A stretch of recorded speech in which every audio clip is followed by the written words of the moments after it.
parte tenemos lamentablemente las escuelas públicas que básicamente los profesores a lo sumo a lo que llegan es a presentarles hojas de trabajo semanales a los estudiantes que los entregan cada 15 días a aquellos padres de familia que están interesados, porque en algunos casos incluso se observa ya aproximadamente entre el 50 y el 75% de abandono escolar. Y en otros casos, digamos, el ministerio lo que ha hecho es clases por TV, que en cierto sentido, digamos, el problema no es tanto la buena iniciativa del ministerio que al menos pretende hacer algo, sino el problema básico es de que, digamos, no existe un ordenamiento básico a nivel curricular. Adicionalmente, al cierto tiempo se reporta que algunos alumnos no están interesados.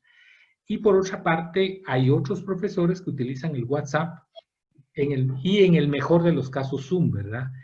Eh, en este sentido, también nosotros observamos un fenómeno curioso que se está dando a nivel nacional, que a pesar de eso, nosotros estamos viendo de que en el pasado, el consumo de televisión que tenían los muchachos y en general las familias iban de 1 hora 27 minutos y que esto ahora llega al consumo de televisión de 7 horas 25 minutos por consumo de televisión. En este sentido, podemos decir que la comunidad que hace utilización de la televisión es cada vez mayor. No obstante, digamos, la mayoría lo hace también en programas que van vinculados a las noticias, más allá que los programas educacionales que está transmitiendo el Ministerio de Educación.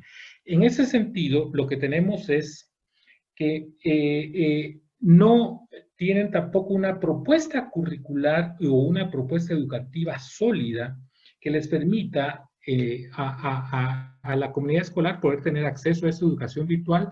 Y finalmente, esto también depende de la capacidad de adaptación de los estudiantes, pero también la capacidad de contribución de los padres de familia y hermanos mayores que muchas veces ayudan o no a los estudiantes los espacios físicos disponibles, considerando las necesidades, porque en algunas familias, por ejemplo, que poseen el Internet, con una banda que no es ancha, el problema básico es de que un niño está utilizando, digamos, el Internet porque tiene acceso, porque solo hay una computadora en casa, entonces resulta que la tiene que compartir con su hermano, pero resulta que están al mismo tiempo. Además de los espacios físicos disponibles, que sabemos que la mayoría de niños del país no tienen esos espacios para poder estudiar, más el hecho de la ausencia de materiales de apoyo, recursos didácticos, laboratorios, necesidades de prácticas, en la casa no hay libros, y todo esto es un conjunto de elementos que en realidad no solo en el país no estábamos preparados, como muchos otros países, que sí han podido dar respuestas, sino también con las dificultades que nosotros tenemos para la educación virtual, digamos, en un contexto de pobreza y donde la comunidad no tiene la oportunidad de poder desarrollar los aprendizajes esperados.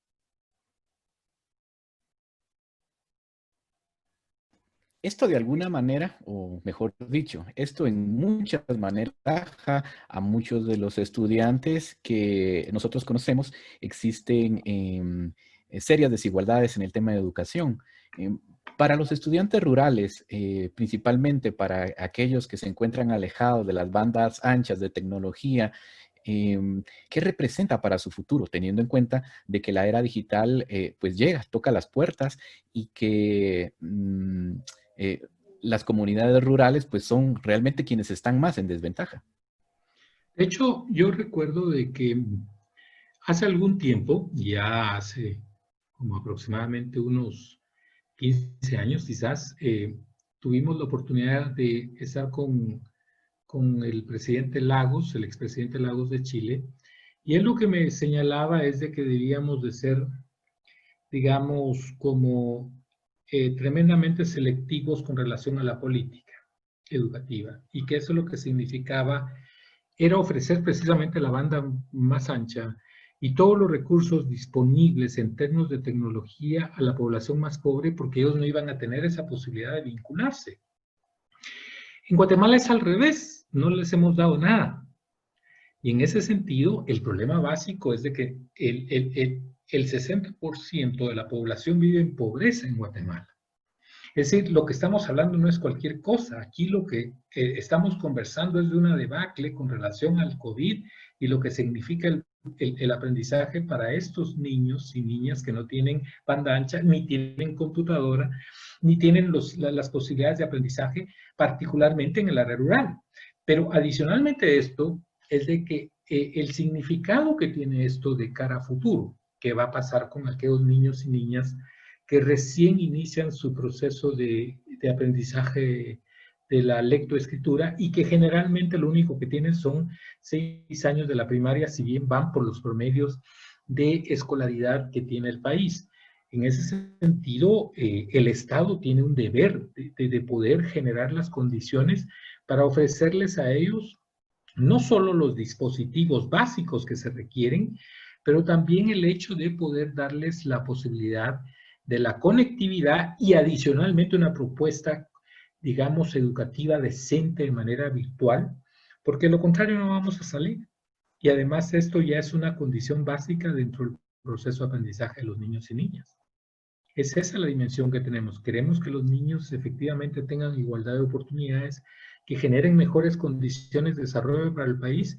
Tenemos que invertir en esto. Entonces, más que estar invirtiendo, por ejemplo, en condiciones como un seguro médico que realmente no ha tenido ninguna opción y gastar tantos millones, es preferible invertir en condiciones de lo que sería estos dispositivos y pedirles también a las telefónicas, que han sido una de las grandes ganadoras en este sentido, que también ofrezcan, en lugar de pago de impuestos, al menos que ofrezcan ciertas condiciones básicas para los estudiantes que no tienen accesibilidad digamos, a este tipo de servicios.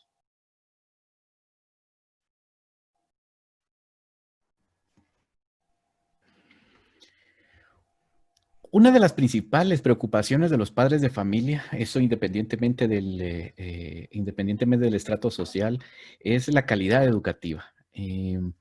¿Cómo cambia esta calidad educativa en el término de la era digital, teniendo en cuenta de que hemos pasado toda nuestra vida escolar con clases presenciales y ahora pues ese lanzamiento a la era digital y los padres de familia, como repito, no sienten que la calidad educativa sea la misma? ¿Cómo afrontar este reto? Bueno, yo creo que en primer lugar debemos de encarar, antes de contestar esto, una pregunta clave: ¿qué entendemos por calidad? Dado que aún en la actualidad, ¿qué es lo que entendemos por ello? Es un problema fundamental, puesto que hemos reducido en la actualidad a calidad el rendimiento escolar que tienen los estudiantes en los exámenes, que en el fondo homogenizan prácticamente el aprendizaje a lo que es la comunicación y lenguaje como elemento técnico, que precisamente, por ejemplo, elimina la literatura como algo esencial y dentro del propio proceso de enseñanza-aprendizaje, porque consideran que no es necesario. Lo único que quieren es personas que sean capaces de comunicarse técnicamente, que sepan las matemáticas fundamentales de tal manera que les den las credenciales y certificaciones para el trabajo. Y en cierto sentido, valores vinculados a lo que ahora le llamamos emprendedurismo y de la producción, eliminando precisamente elementos esenciales que en el pasado y que en la actualidad también pueden recuperarse, como es la educación integral, lo que antes llamábamos la paideia, ¿no? La clarificación de esos ideales que la sociedad busca en su conjunto.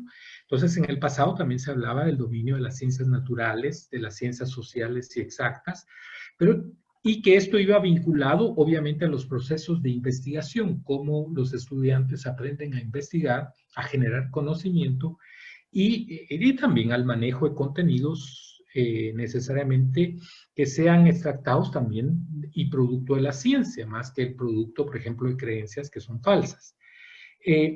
Adicionalmente, esto también se enfatizaba en los valores humanísticos y digamos, en términos de los valores humanísticos, estamos hablando nosotros de aquellos valores asociados a la generación de comunidad, a la generación de un nosotros, a la generación también de lo que nosotros podríamos señalar lo que sería la solidaridad, el hecho de cómo nosotros sentimos que pertenecemos a un ámbito básico de la comunidad.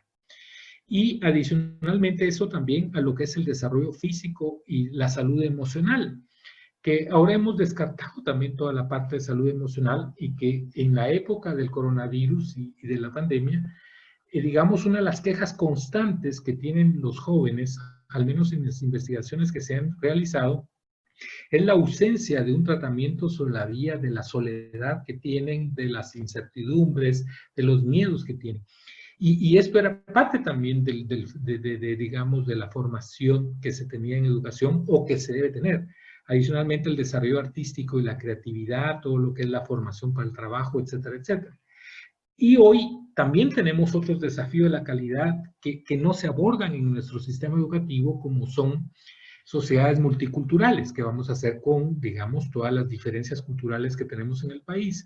Consideramos que es una educación de calidad aquellos que aprenden no solo a convivir, a pretender explorar y a crecer sobre la vía de las diferencias culturales y también a las diferentes expresiones del ser humano frente al género, que, digamos, ahorita está la gran controversia en el país entre, digamos, gente conservadora con poca capacidad de comprender precisamente el fenómeno científico, y no solo el fenómeno científico, sino una dinámica de realidad que se expresa con la comunidad LGTBI y que no quiere comprender esto. Nosotros hemos visto, por ejemplo, una diputada que habla de una manera como que estuviéramos en la Edad Media, por ejemplo. Ahora, ella puede tener buenos rendimientos en matemáticas, si se quiera, que lo dudo, pero de todas maneras, digamos, es parte de la discusión básica que se abre en términos de la calidad de la educación, o digamos, las manifestaciones de la libertad como una expresión positiva, y no solo libertad como expresión de unos pocos que poseen mucho y que eliminan las condiciones de posibilidad hacia otros.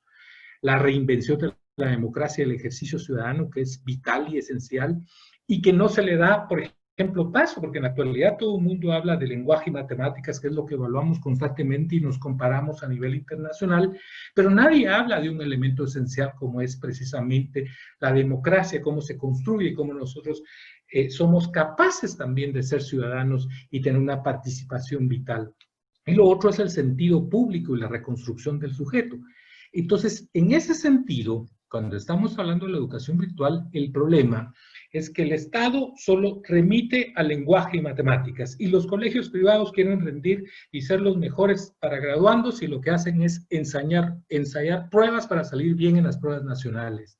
Y la discusión nuestra de calidad siempre es de los graduandos de diversificado y que en el fondo lo que constituyen es el 84% del sector privado y en total significan el 24% del total de jóvenes en el país.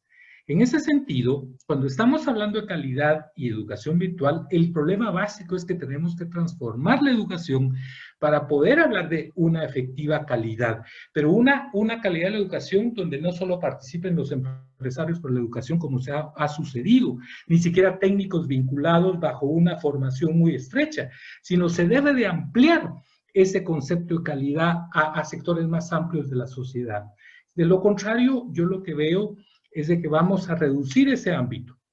Y no obstante, ya bajo la educación virtual que se está ofreciendo, digamos que se restringe mucho porque no estábamos preparados, como se señala, y lo que hemos dado son respuestas inmediatas ante una necesidad que digamos, no solo en el caso de Guatemala, sino en la mayoría de países, fue lo que ocurrió. En ese sentido, yo creo de que lo que nos ofrece también esta dinámica es una oportunidad para repensar como comunidad qué vamos a hacer en el país. De esta manera podemos decir que a la problemática y a los problemas educativos que están en Guatemala presentes y que se evidencian durante esta pandemia, ¿estamos entrando muy tarde? ¿Qué tan retrasados estamos con respecto a Latinoamérica? Lo que pasa es de que Guatemala lo que no ha aceptado es de que mientras, digamos, por ponerle algo, con mucha pena lo tengo que decir, pero es necesario decirlo en un contexto, particularmente en una comunidad letrada como, digamos, la que asiste a Filgua, pero ¿cómo vamos nosotros a pretender tener calidad cuando efectivamente, digamos, la calidad depende de las condiciones socioeconómicas de la gente y no solo de las condiciones socioeconómicas, sino si yo, digamos, también pertenezco a cierto pueblo que es indígena, xinca o garífuno, voy a tener menor calidad y voy a asistir también si pertenezco a estratos socioeconómicos bajos a lo que es el sector oficial, donde tampoco el Estado cuida de la educación pública, sino lo que hace es un descuido total. Y por otra parte tenemos a un sector privado que en cierto sentido ofrece una mejor educación, no obstante, digamos, tampoco sigue los parámetros que dictan, digamos, las leyes del país, sino nosotros encontramos que muchos de los establecimientos educativos ni siquiera enseñan la historia nacional, porque enseñan la historia de Estados Unidos, porque al final de cuentas son supervisados por ellos. En ese sentido es a lo cual yo me refiero, de que nosotros lo que tenemos es un sistema educativo que sigue jerarquizando gente. Y entonces los más pobres van a tener una mala educación y digamos, los gente que tiene mejores condiciones son las que van a tener mejor condición. Esto, digamos, es insostenible. Y en cierto sentido, por eso yo señalaba, es una oportunidad que tenemos también para debatir y discutir seriamente el problema educativo del país si queremos salir adelante. Y entonces lo que yo veo es de que efectivamente en la actualidad todo el mundo ha querido salir por su propia cuenta. Los establecimientos educativos privados, si ellos no ofrecen alguna respuesta, tampoco los padres de familia van a pagar, obviamente. Y es lo que estamos observando también, digamos, niveles de deserción exacerbado. Yo hablando con algunos profesores o docentes del sector oficial, me señalaban de que ellos lo que pueden hacer, y estoy hablando, por ejemplo, de la zona 11 capitalina, por ejemplo. Entonces, lo que pueden dar son algunas guías de trabajo. No obstante, ya solo lo hace la mitad de estudiantes. Algunos padres sí exigen mejor calidad, otros no. Pero, digamos, es esta la dimensión que estamos sufriendo nosotros y que los niveles de deserción van a ser extraordinarios. Y eso lo encontramos también en la universidad. En la universidad nosotros nos encontramos de que en algunas universidades privadas oscila entre el 15 al 35% la deserción que ha habido, particularmente en el interior de la República.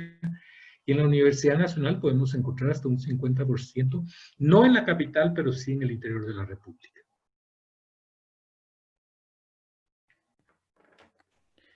Justamente tocando el tema de la educación universitaria, que de alguna manera pues es una de las más evidentes porque la educación, los estudiantes universitarios son los que se integran también a las personas económicamente activas del país. ¿Cómo afecta esta nueva era digital a las universidades, principalmente a la universidad estatal, que es al final quien recibe la mayor cantidad de estudiantes? Porque en el caso de el coronavirus a nivel mundial, por ejemplo, se calcula de que está afectado a más de 1.600 millones de estudiantes, que representa el 92% del total de estudiantes a nivel mundial. En el caso de Guatemala, nosotros vemos de que nos ha afectado en 4.500.000, como 600.000 estudiantes aproximadamente, de los cuales a nivel universitario, de lo que tenemos información, porque esa es otra dinámica, ¿verdad? De que, digamos, lo que nosotros tenemos es de que hay 15 universidades de las cuales 10 ofrecen información, no obstante la educación universitaria también tiene un carácter público y digamos, pero no obstante eso, digamos, solo se posee información de 10 universidades que las procesa el INE y digamos que esta información al 2018 lo que preveían es de que habían aproximadamente 400.000 estudiantes, que son, digamos, los que se ven afectados, y de las universidades, de los que dan información, solo tenemos, digamos, información de los docentes a nivel de la Universidad de San Carlos, de las cuales se estimaba que habían aproximadamente un total de 12.000 estudiantes, 12.000 docentes, perdón. Eso, en términos generales, nosotros observamos que solo el 8% del total de la tasa neta, es decir, de 18 a 24 años, es que asiste a la universidad. El 8%, ¿qué quiere decir? 92% no asiste a la universidad. Es a ese grupo de población que estamos afectando, que se ve afectado.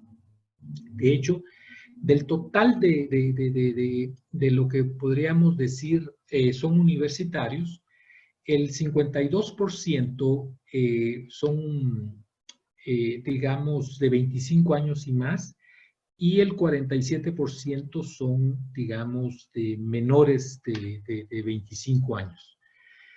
Por otra parte, nosotros nos encontramos que del total de ellos, 205,000, es decir, aproximadamente el 50% asiste a la Universidad de San Carlos y el otro 50% al sector privado.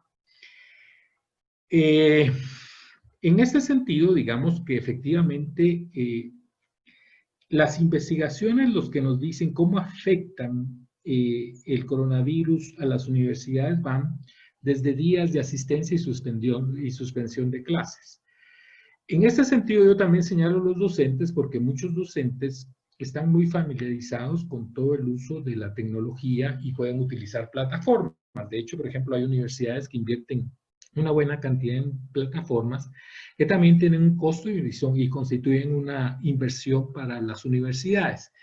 Digamos, algunas universidades privadas ya contaban con plataformas unificadas, no obstante, digamos, había cierto porcentaje de maestros que si bien las utilizaban era el menor cantidad de porcentaje, pero que ahora se están viendo obligados a tener que utilizarla y que por lo tanto las universidades también están teniendo, digamos, un pequeño problema con relación a que tienen que capacitar a sus docentes para poder dar clases.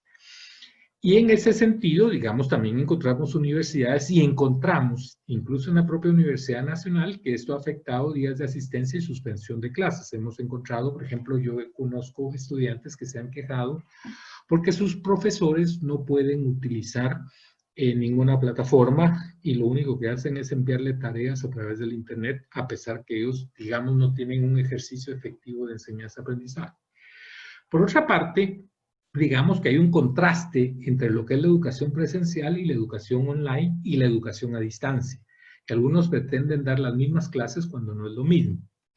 Y regularmente lo que se sabe es que regularmente los malos maestros presenciales son malos maestros a distancia también, y no necesariamente ser un buen maestro también presencial significa ser un buen maestro a distancia, o a través de los medios, digamos, virtuales.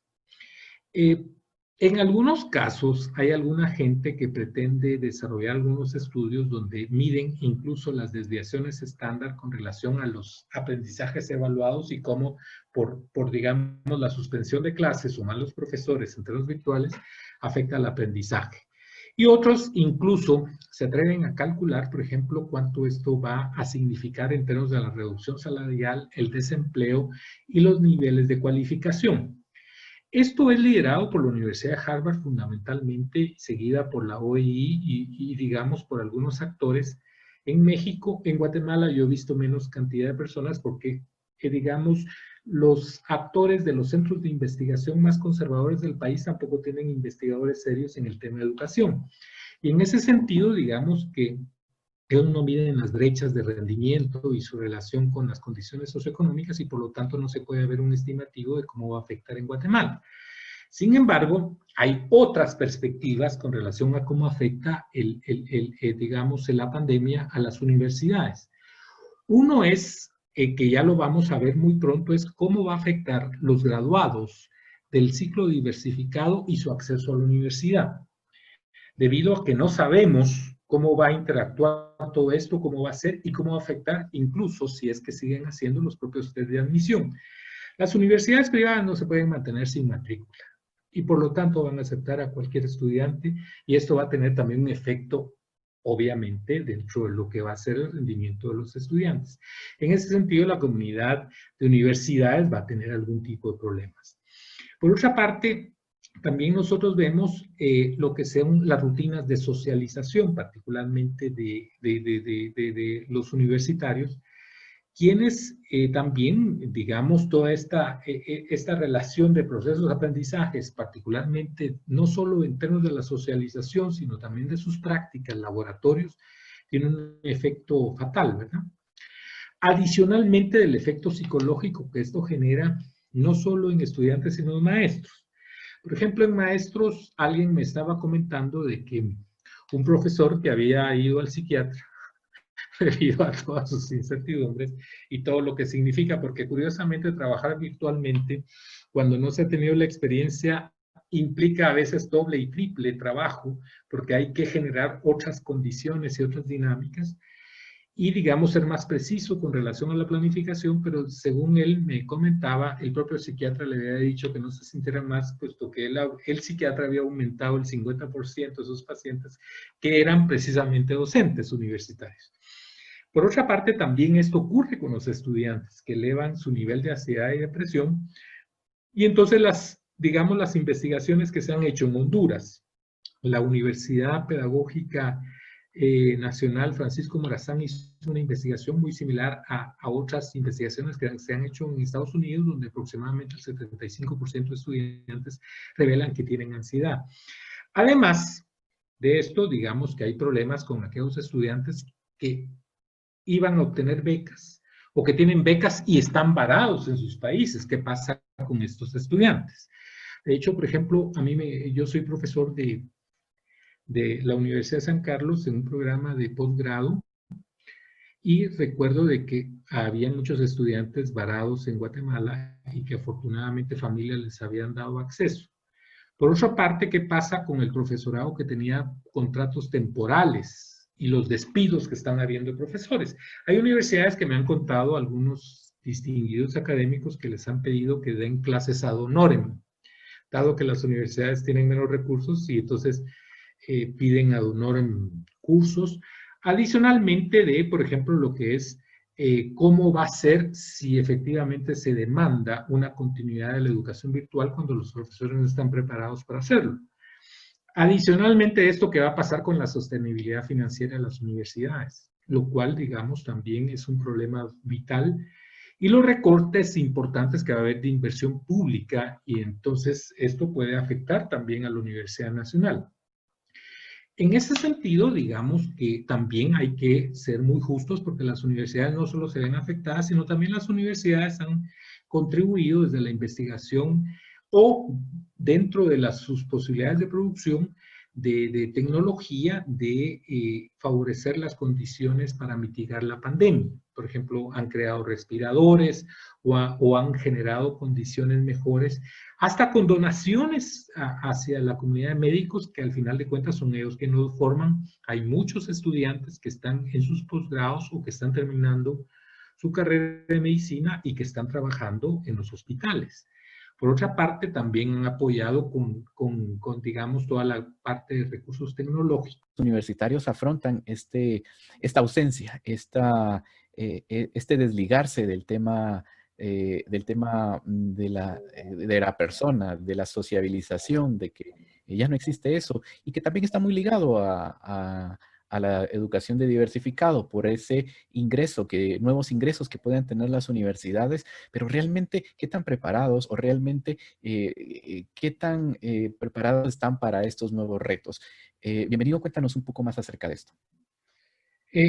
Entonces, como veníamos señalando, digamos que la universidad efectivamente ha dado respuestas, digamos, ha dado algunas respuestas efectivas también a la parte digamos, no solo la educación virtual en el contexto de la pandemia, a pesar también de las deficiencias que pueda tener, pero digamos, ya había señalado yo también algunas contribuciones básicas que ha hecho con investigación y el desarrollo de mitigar la pandemia, particularmente también con recursos no solo bibliográficos, sino particularmente tecnológicos, con lo que han hecho, por ejemplo, donaciones con respiradores y otro tipo de donaciones que han hecho con equipo, además de que muchos digamos, estudiantes, tanto de posgrado como de pregrado, han venido desarrollando sus prácticas en los hospitales y, digamos, en otros ministerios básicos donde se ha pretendido dar una respuesta en términos de educación. Sin embargo, como yo también señalaba, había una deficiencia en el apoyo socioemocional a la comunidad universitaria y también, digamos, que hay una preocupación profunda de la comunidad universitaria también por los despidos, por la situación económica, por los pagos que los propios estudiantes hacen en el caso de las universidades privadas o en la Universidad Nacional, cuáles van a ser, digamos, las dinámicas de inversión y de crecimiento de presupuesto hacia la Universidad Nacional en el futuro.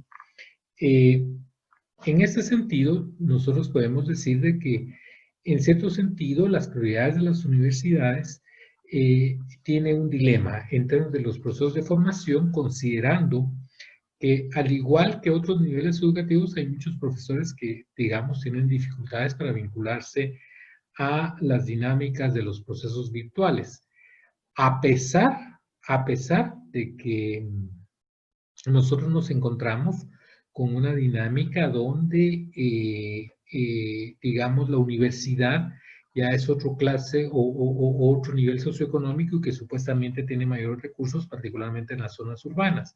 Pero aún así, digamos, de que una de las cuestionamientos siempre que se encuentran es de que las prioridades que tienen las universidades es con relación a esa aproximación economicista, es decir, a un ahorro fundamental que quieren hacer, particularmente en una época de crisis, versus una aproximación integral de poder ofrecer esta educación, además de que, digamos, todas las funciones de investigación y la propia extensión universitaria se ven afectadas, dado de este confinamiento que se vive, y que ha habido en ese sentido poco reinvención de la acción universitaria. Adicionalmente de que nosotros vamos a encontrarnos ante una dinámica donde va a crecer los ámbitos de pobreza, los ámbitos de desnutrición o los ámbitos incluso de problemas económicos extraordinarios, de desempleo y qué se va a hacer ahí. En ese sentido, también la universidad tiene una contribución en términos de elaboración de propuestas y no sabemos si va a dar o no con esto. Y por otra parte, ¿qué van a hacer con cuotas universitarias? Si va a haber, en cierto sentido, una negociación con estudiantes en el caso de las universidades privadas, o si también, por ejemplo, los estudiantes que estamos observando que también están desertando de la Universidad de San Carlos pueden contar con recursos efectivos como para poder continuar sus estudios. Esto no digamos también con las políticas laborales, qué va a pasar con los docentes, que da la dimensión de tener, por ejemplo, un carácter provisional o que no son profesores permanentes, ¿qué va a ocurrir con ellos? Si van a ser despedidos y qué va a pasar también con la propia situación financiera de las universidades y la propia inversión pública. Esas, digamos, son parte de los problemas que van a enfrentar las universidades. Evidentemente, el tema de la competitividad está muy ligado a la educación, principalmente en el lado laboral.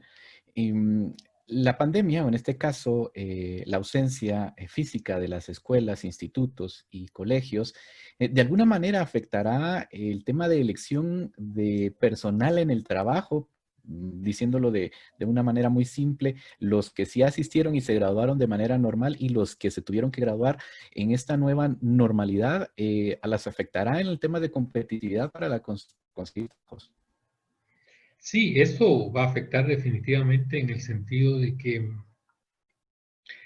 digamos, hay estudios que se han hecho en procesos en los cuales hubo interrupción de clases o cuando hubieron modelos o digamos modelos similares a los que se están utilizando ahora en términos de sustituciones que en el pasado se habían dado en algunos países por crisis y que de hecho, digamos, no es la única crisis que ha pasado tampoco el país, porque en el pasado hemos sufrido algunos desastres. No obstante, en la actualidad sí estamos viendo, digamos, un ámbito que no solo afecta a todos, sino un ámbito en el cual es mucho más visible.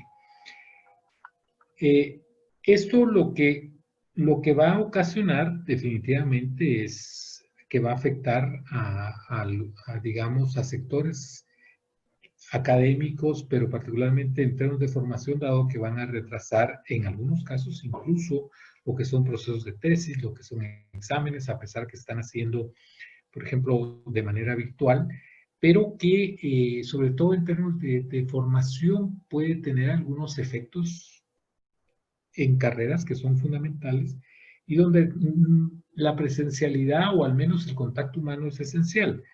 Desde profesores, que ahora lo que están exigiendo incluso ya las universidades en algunos casos es que los profesores, por ejemplo, tengan una experiencia en educación virtual.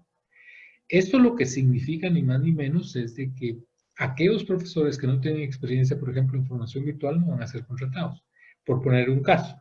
O en otro de los casos, también nosotros vamos a observar de que qué podemos hacer con un médico que no tiene una experiencia práctica, o qué vamos a hacer con ingenieros que tampoco tengan una experiencia práctica. Es decir, esto definitivamente va a afectar la relación laboral, a menos que existan mecanismos concretos que les permitan a ellos, digamos, de alguna manera ir configurando un proceso de formación práctico que les sea útil.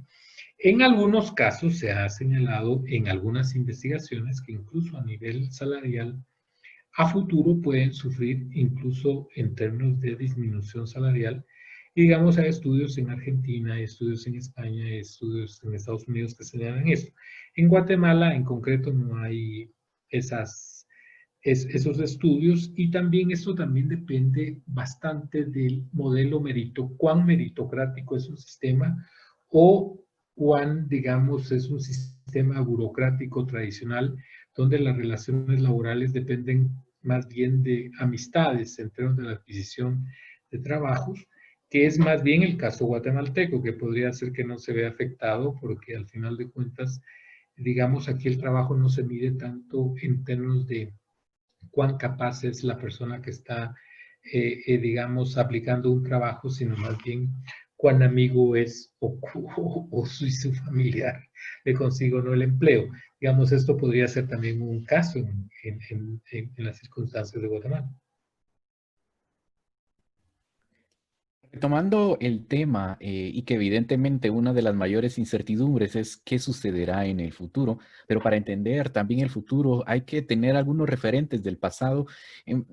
¿Existe algún tipo de estudio comparativo? Evidentemente es muy reciente el tema del COVID-19, pero esto haciendo referencia, por ejemplo, a situaciones como el terremoto del 76, donde se suspendieron clases en muchos lugares, o la guerra interna en Guatemala, que pues trajo mucha desolación a comunidades del altiplano. ¿Existe algún tipo de comparación con lo que sucederá en el futuro?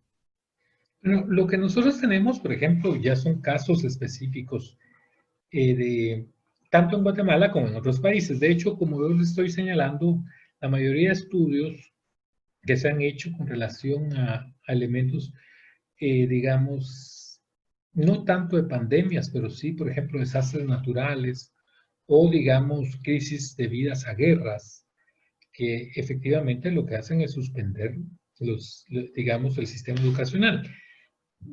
Y depende, en cierto sentido, también de cuál es la capacidad de las sociedades de poder recuperarse. Pero, digamos, lo que sí se señala es de que efectivamente existe, al menos lo que han señalado estos estudios, es de que existe, digamos, una disminución en cuanto a la dimensión salarial e incluso la disminución de contratos de personas que se han graduado durante ese periodo efectivo donde se dio la crisis. Pero también adicionalmente a las crisis, lo que hemos encontrado son, digamos, que a pesar de las circunstancias, como la gente quiere salir adelante, en términos de un efecto como de resiliencia que tienen las personas. Por ejemplo, en el caso de Guatemala, nosotros encontramos con el terremoto desde 1776, donde hay reportes efectivos, o más bien 1773 con los terremotos de Santa Marta, pero en 1776 hacen los reportes, porque había destruido prácticamente toda la infraestructura o la mayoría de la infraestructura en la antigua Guatemala. Y entonces la Universidad de San Carlos efectivamente fue destruida, y más bien lo que se daba era un efecto de la necesidad de una reforma profunda de la universidad. Curiosamente, por eso yo hablo de oportunidades, se dio una reforma donde se dio cambio a esa educación escolástica tradicional hacia una educación experimental, particularmente con todo lo que hizo Liendo y Goicoechea. Pero lo que hacían los profesores es que tenían que dar reportes efectivos hacia España. Y los reportes lo que señalaban es, miren, nosotros no tenemos locales, pero hemos tenido que dar clases e improvisar en los atrios de las iglesias. Es decir, ahora no es la improvisación sobre la vía del Internet, sino en los atrios de la iglesia. O, digamos, también nosotros encontramos elementos como la persecución que hizo el ejército a las comunidades desarraigadas. donde también ellas tienen toda la educación para poblaciones desarraigadas, donde a pesar de toda la parte del éxodo que tuvieron los pueblos de Guatemala, ellos también tuvieron educadores populares que dieron la posibilidad de quienes eran los mejor formados de poder enseñar a la niñez y juventud. En ese sentido, también hemos encontrado grandes soluciones.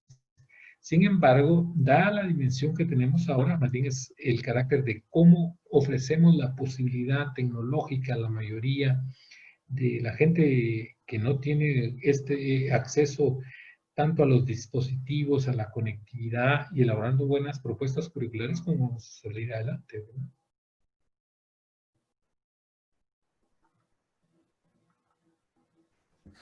Hoy estamos platicando con Bienvenido Argueta acerca de los retos de la educación frente al COVID-19 en Guatemala. Se han hablado distintos temas en esta noche, principalmente relacionados con el tema, la de la universidad, las universidades, tanto la estatal como las públicas, la estatal como las privadas, y también de cuáles son los retos para los docentes. Refiriéndonos al tema del futuro y siguiendo con este tema, ¿cuál puede ser la nueva normalidad en temas educativos en Guatemala, que es uno de los principales, pues, retos que se está afrontando y de las discusiones que se están teniendo para los próximos meses, creería yo? Pero yo lo que diría es de que nosotros podemos tener más bien en ese sentido de qué pasa en el futuro dos escenarios. Nosotros podemos tener un escenario negativo y un escenario positivo, dependiendo de qué se hace. Un escenario negativo sería, bueno, continuamos con la marginación de la gente más pobre, que es lo más probable. Es decir, el Estado no va a hacer nada y sencillamente lo que va a hacer caso omiso y les va a importar un bledo que más allá del 50% de estudiantes va a desertar. No obstante, ya teníamos una baja en la matrícula por los dos últimos gobiernos que no hicieron nada con relación a la gente más pobre del país. Es decir, el problema es un problema de Estado y en ese sentido es que si el Estado no hace nada, entonces su representación pública a través del gobierno va a ser un problema. Por otra parte, la educación eficiente es para quienes poseen mayor cantidad de recursos, que es otra de las condiciones que podría pasar en un escenario negativo. La diferenciación y reproducción del sistema actual, empeorando el sistema educativo, considerando que esto va a tener un efecto de mayor empobrecimiento hacia poblaciones que eran clase media baja y que pueden pasar a un empobrecimiento, no obstante ya tenemos el 60% de población pobre en el país. Por otra parte, podemos seguir con intentos de renovación de las escuelas, de las escuelas, renovando la presencialidad, dada de que nosotros encontramos propuestas como decir, volvamos a lo que hace Suecia o lo que dijo el propio presidente, a uno les va a dar y otros no, entonces, ¿qué vamos a hacer? Es decir, dejando a la propia, abramos el país, así, sin medidas sanitarias o de seguridad suficientes para la comunidad educativa.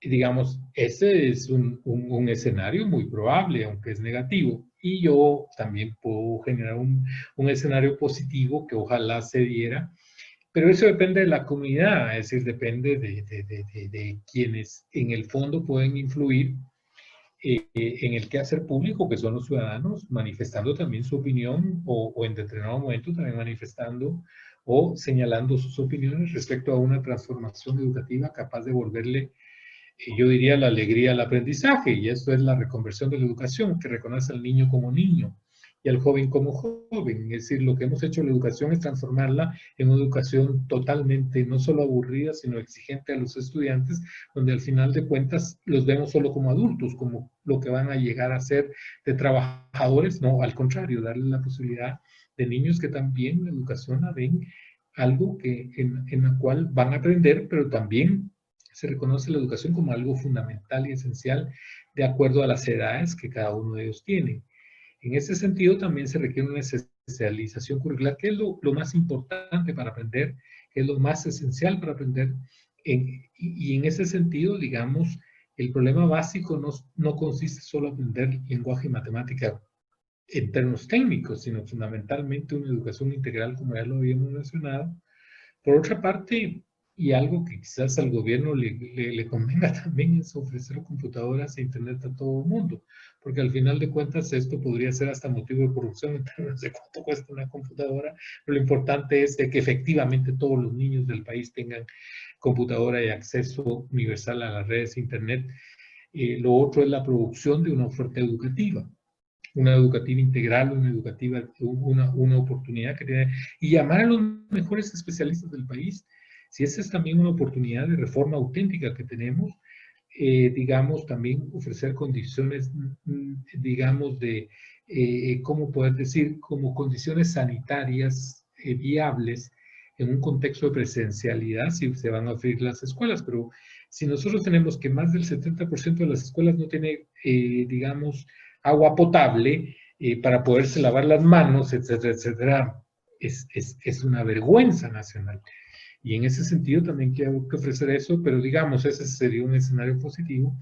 Y mayor cantidad de maestros con, digamos, mejor preparación, incluyendo la educación virtual, que obviamente debe de incorporarse en el futuro inmediato, porque esta pandemia no creo que en el caso de nuestro país vaya a ser tan digamos, erradicable en el cortísimo plazo, sino desafortunadamente, dadas las circunstancias que tenemos, va a tardar un poco más. Esta noche estamos platicando con Bienvenido Argueta sobre el tema de la educación en Guatemala y los retos que presenta el COVID-19. Hay un tema que queda también en el ambiente educativo y que se ha mencionado en muchos sectores, aunque se menciona como una especie de mala palabra. Se ocurrió durante la década de 1980, el graduar por decreto. El graduar por decreto que se hizo durante el gobierno de Vinicio Cerezo, si no mal recuerdo, hizo que todos los estudiantes pues pasaran de año sin aprobar un tipo de exámenes. ¿Se ve un escenario así en Guatemala? Si de ser un escenario así, ¿cuáles son las ventajas y desventajas de esto? Sí, no fue en el gobierno de Cerezo, pero fue durante un régimen militar que se dio. Eh, digamos, yo creo que el problema no es pasar por decreto, no, porque el propio concepto de pasar años por pasar años es irrelevante. El problema básico es de aprendizaje, es decir, que aprendemos o no aprendemos. Y en ese sentido, digamos que la promoción, no promoción, los exámenes existen en la medida de poder garantizar los aprendizajes de los estudiantes. Pero no nos debemos de confundir, los exámenes no son lo más relevante, como tampoco la promoción o no promoción. En este caso, el problema básico que nosotros tenemos como paso previo es hasta qué punto nosotros hemos sido capaces de ofrecer aprendizajes relevantes, aprendizajes pertinentes a la población escolar del país. Y es eso lo que debemos de discutir como país, como nación, como comunidades que estamos realmente preocupadas por renovar una Guatemala que ha perdido el norte. Es decir, cuando nosotros vemos que efectivamente el país no sale, cuando nosotros vemos que todos los actos fundamentales y esenciales del ejercicio de la libertad y la democracia están dando al traste, y cuando nosotros observamos que no avanzamos como país, porque digamos, nosotros vemos a un Costa Rica, incluso a nivel universitario, digamos, en una universidad que al menos plantea una de las mejores universidades de América Latina, pero que nuestra Universidad de San Carlos lamentablemente no lo hace, mucho menos las universidades privadas. Cuando nosotros vemos que la educación nuestra, salvo colegios mínimos por condiciones socioeconómicas, rinden mejor y que nuestros niños están condenados al fracaso, por ejemplo, en las condiciones de que se encuentran por condiciones socioeconómicas, realmente lo que nos hace es un llamado a la reflexión. Y el llamado a la reflexión es ese, es decir, podemos nosotros repensar el sistema educativo de tal manera que lo que menos nos debe importar ahorita es prácticamente van a ganar por decreto. No, porque al final de cuentas, para ser muy honestos, no han habido cursos para el sector oficial. Es el sector oficial, el sector público que constituye para la educación primaria aproximadamente el 86% de los estudiantes y que constituyen la mayoría, que son los que constituyen aproximadamente 3 millones de niños y niñas estudiando en el sistema, ¿le vamos a dar esa promoción? Digamos, eso no es lo más relevante, es discutir, bueno, ¿qué vamos a hacer con la educación del país? vamos a seguir nosotros generando una condición de jerarquización donde la gente que tiene mayores recursos tiene buena educación solo porque en fin, queremos mantener una situación, una hegemonía y una reproducción de la situación que tenemos, o queremos cambiar Guatemala. Ese es el punto central y esencial, incluso de la democracia. Entonces, al final de cuentas, para ser muy claros, lo que se debe estar discutiendo es también en el Congreso, no es tanto el hecho de préstamos a empresas privadas que al final de cuentas no van a devolver la plata, sino al final de cuentas si tenemos jóvenes y niños que tienen por lo menos 9 años de escolaridad y que pueden dar un cambio esencial al país en términos de producción, en términos de democracia fundamentalmente y en términos de un cambio esencial en Guatemala.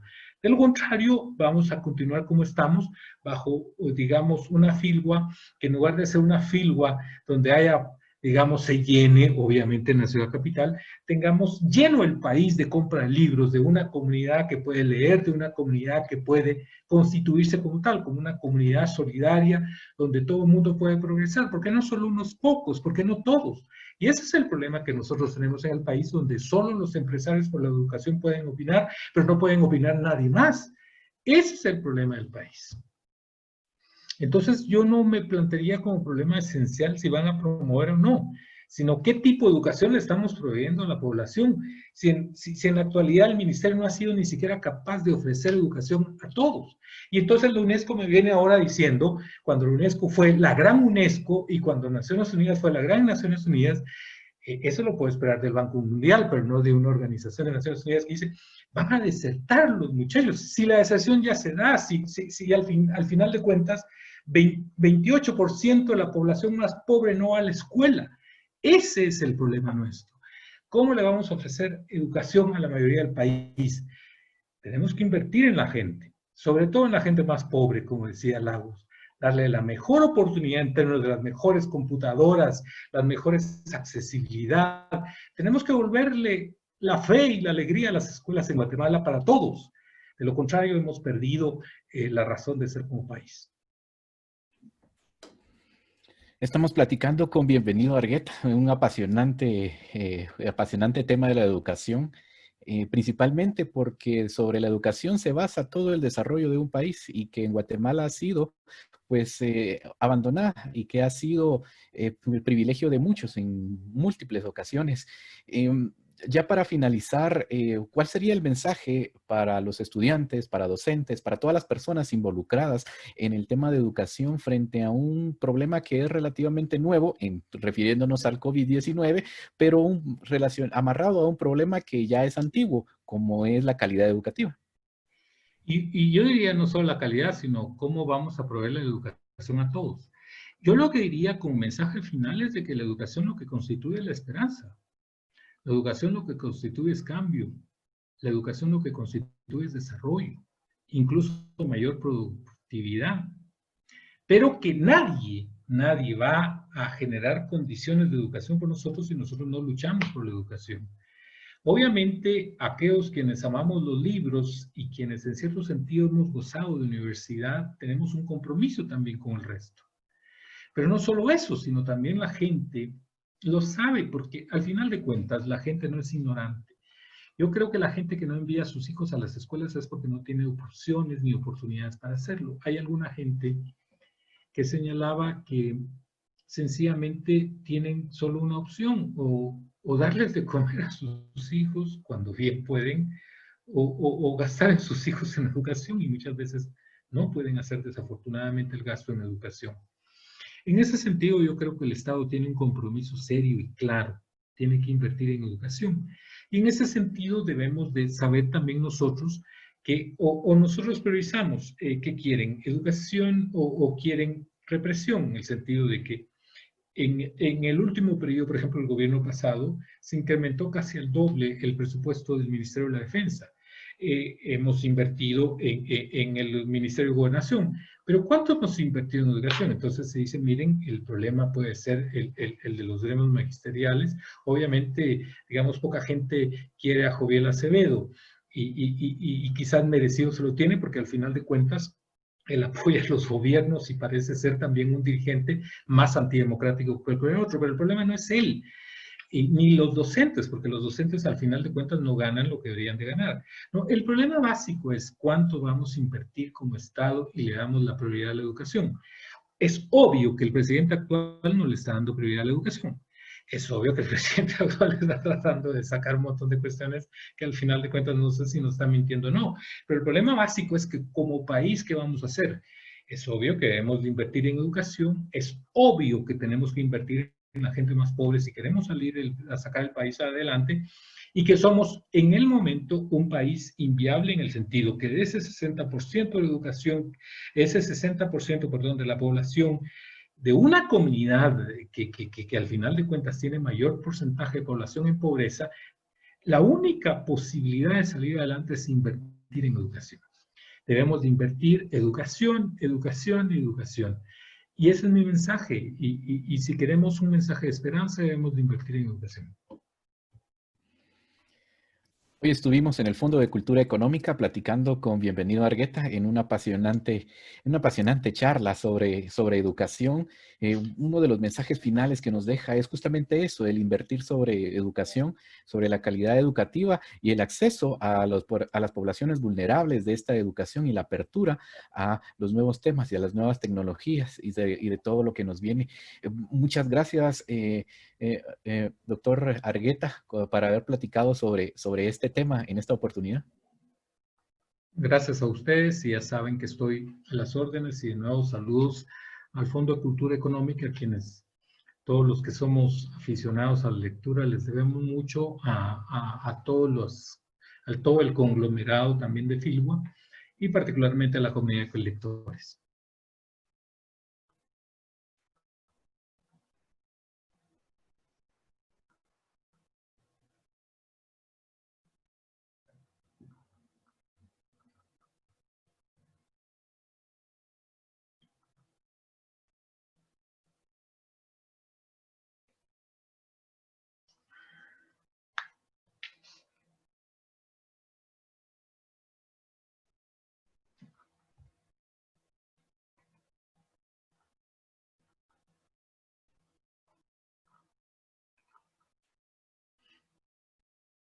Perdón, Ángel, solo algo. Ángel, solo algo.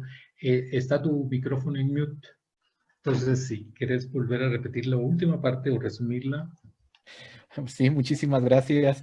Estuvimos con el doctor Bienvenido Argueta. Les agradecemos mucho, principalmente a Bienvenido, que es una figura en el mundo de la educación y nos vino a despejar muchas dudas con respecto a esto, a la incertidumbre que se tiene principalmente y que la Feria Internacional del Libro se estuviera celebrando en estas fechas, pero el Fondo de Cultura Económica pues en esta oportunidad se acerca a la comunidad educativa con esta interesantísima charla inaugural, conferencia inaugural que nos dejó el doctor. Muchísimas gracias nuevamente por esto y recuérdense que en el Fondo de Cultura Económica tenemos distintas ofertas en libros y también tenemos distintas actividades durante los próximos 10 días en un festival virtual que está organizado especialmente para los lectores virtuales del Fondo de Cultura Económica. Muchísimas gracias, doctor, y nos encontramos en una siguiente transmisión. Gracias.